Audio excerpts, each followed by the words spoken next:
तो चलिए स्टार्ट करते हैं बिना देरी किए आज का क्लास 1। Let's begin. आज हम बेसिक इंग्लिश ग्रामर के उस वर्ड के बारे में बात करेंगे जिसमें दिस, दैट, दीज, दोज के बारे में बात करेंगे। दिस, दैट, दीज, दोज का प्रयोग कब करते हैं? जब हम किसी वस्तु या व्यक्ति के बारे में बात करते हैं।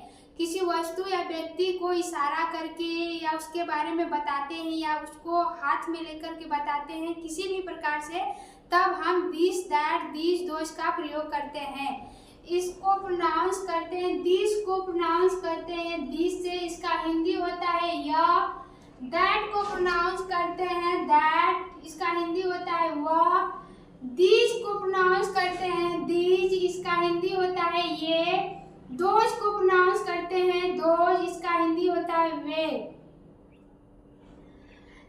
दिस एंड दैट सिंगुलर यानी कि एक वचन, इनका प्रयोग कब किया जाएगा? जबकि एक व्यक्ति या वस्तु के बारे में बात किया जा रहा है, तब दिस एंड दैट का प्रयोग किया जाएगा। दीज एंड दोज यानी कि प्लुरल, ये होते हैं बहुवचन। दिस एंड दोज का प्रयोग कब किया जाएगा? जब हम किसी बहुत सारे व्यक्ति या वस्तु के बारे में बात करते हैं, तब दीज एंड दोज का प्रयोग करेंगे। दिस एंड दैट का प्रयोग कब करेंगे? जब हम किसी एक वस्तु या व्यक्ति के बारे में बात कर रहे हैं, तब दिस एंड दैट का प्रयोग करेंगे। दीज एंड दोज का प्रयोग कब करेंगे? जब हम किसी बहुत सारे व्यक्ति या वस्तु की बात कर रहे हैं, तब दीज या दोज का प्रयोग करेंगे। तो चलिए आगे हम बात करते हैं दिस एंड दोज किस कंडीशन में प्रयोग किया जाएगा। दिस एंड दोज जब पास के वस्तु के लिए प्रयोग किया जाएगा। जबकि कोई पास वस्तु या व्यक्ति है तो उसके लिए दिस एंड दीज का प्रयोग किया जाएगा। दैट एंड दोज दूर के वस्तु के लिए प्रयोग किया जाएगा। जब कोई वस्तु या व्यक्ति दूर है तो उसके लिए दैट या दोज का प्रयोग किया जाएगा। जब किसी नजदीक के व्यक्ति या वस्तु के बारे में बात किया जाएगा तो उसके लिए दिस एंड दीज का प्रयोग किया जाएगा। नियर के लिए दिस एंड दीज, दूर के लिए दैट एंड दोज का प्रयोग किया जाएगा। तो इसको समझने के लिए एक चार्ट के माध्यम से हम समझ लेते हैं इसको। दिस एंड दैट सिंगुलर है यानी कि एक वचन। दीज एंड दोज प्लुरल है यानी कि बहुवचन। पास के लिए दिस एंड दीज का प्रयोग पास के व्यक्ति या वस्तु के लिए किया जाता है। दूर दैट एंड दोज का प्रयोग दूर के वस्तु के लिए किया जाता है, यानी कि कोई वस्तु दूर है तो उसके लिए दैट एंड दोज का प्रयोग किया जाएगा। और कोई वस्तु अगर पास में है तो उसके लिए दिस एंड दीज का प्रयोग किया जाएगा। तो चलिए आगे हम सेंटेंस के बारे में, इसके एग्जाम्पल के बारे में बात करते हैं। तो चलिए इसके एग्जाम्पल के बारे में हम लोग आगे बात कर लेते हैं ताकि हमें अच्छे से समझ में आ जाए। तो चलिए देखते हैं। यह एक कलम है, इसको हम कैसे बनाएंगे? यह एक कलम है, कहा जाएगा this is a pen. This is a pen.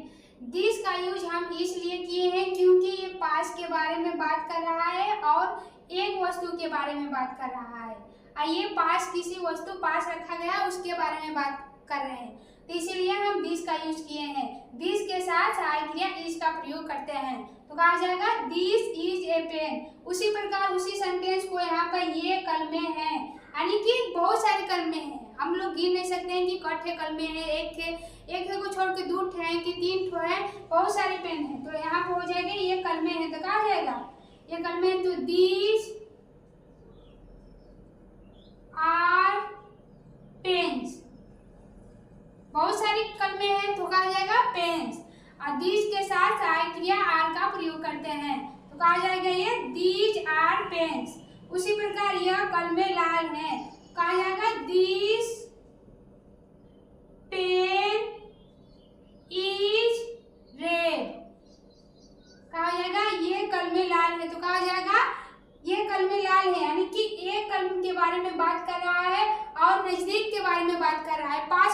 हुआ है। तो कहा जाएगा दिस पेन इज रेड। उसी सेंटेंस को अगर ये कलमे लाल है, यानी कि बहुत सारे कलमे के बारे में बात कर रहा है, तो ये आ जाएगा तो कहा जाएगा बहुत सारी कलमे, यानी दिस का प्रयोग होगा। तो कहा जाएगा दिस के साथ सहायक क्रिया आर लगती है, दिस पेन्स आर रेड। कहा जाएगा दिस पेन्स आर रेड। ये कलमे लाल है, यानी कि ये बहुवचन के बारे में बात कर रहा है। यह कलम लाल है, यानी कि एक के बारे में इशारा कर रहा है, एक वस्तु के बारे में बात कर रहा है।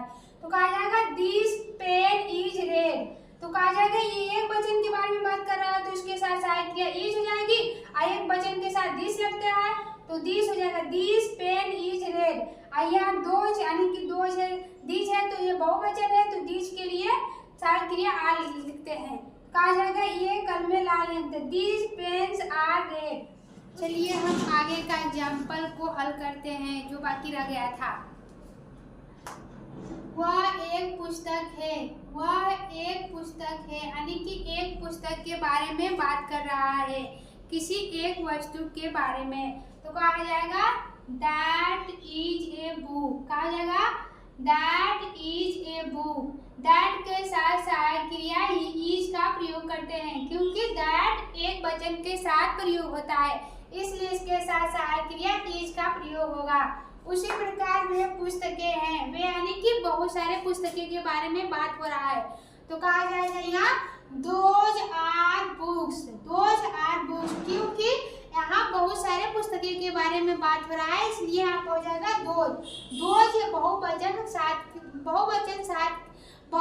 सहायक क्रिया के साथ दोज का प्रयोग करते हैं, इसके साथ सहायक क्रिया आर। वह मुझे पसंद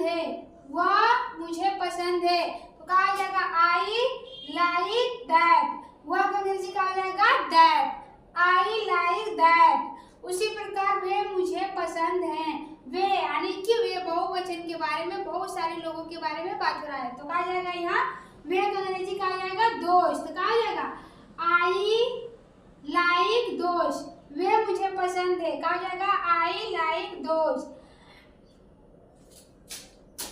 के लिए इतना ही, आप मिलते हैं नेक्स्ट वीडियो में, तब तक के लिए बाय।